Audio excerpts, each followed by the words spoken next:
To discuss Australia's deal with Malaysia, I was joined a short time ago from Canberra by the Immigration Minister Chris Bowen.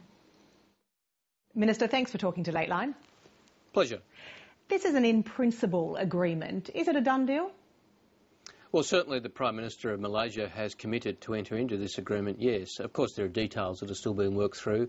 This has been negotiated with Malaysia over a period of 6 months. I first raised this with my ministerial colleague in Malaysia, Minister Hishamuddin, last December, and we've been working on it since then. Any sticking points that you can see?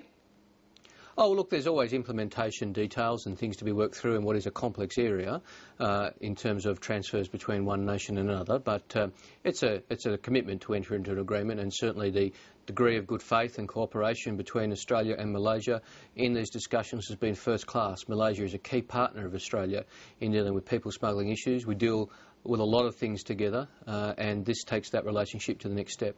At a cost of $292 million, Australia is, quote, fully funding the arrangement. Why is Australia paying for both ends of this deal if it's mutually beneficial?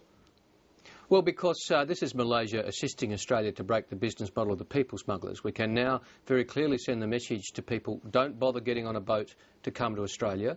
Don't risk your life. Don't pay the money because you'll be returned to Malaysia, which is the first entry point into Asia for most asylum seekers that come to Australia. So Malaysia is assisting in that. Also, it's appropriate that Malaysia, who has 92,000 registered refugees and asylum seekers in its country, that we assist them in that with a greater degree of burden sharing across the region, and that Australia can play a greater role. So this is a win for Malaysia. It's also a win for Australia. It's a loss for the people smugglers. So of the 76 million of the 292 million that's been identified as operational cost, is that 76 million going to Malaysia? Well, that's the entire operational cost. That's the cost of transfers, it's the cost of moving people to Malaysia, it's the cost of introducing them to the Malaysian system. We've said very clearly Australia is funding this agreement. Malaysia is a country which deals with many challenges, 92,000 asylum seekers and refugees on their books, probably more than that. They're the ones that are registered.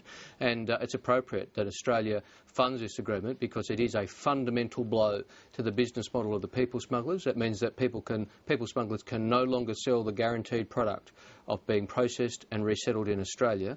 The relationship between Australia and Malaysia is a good one in this regard, and it's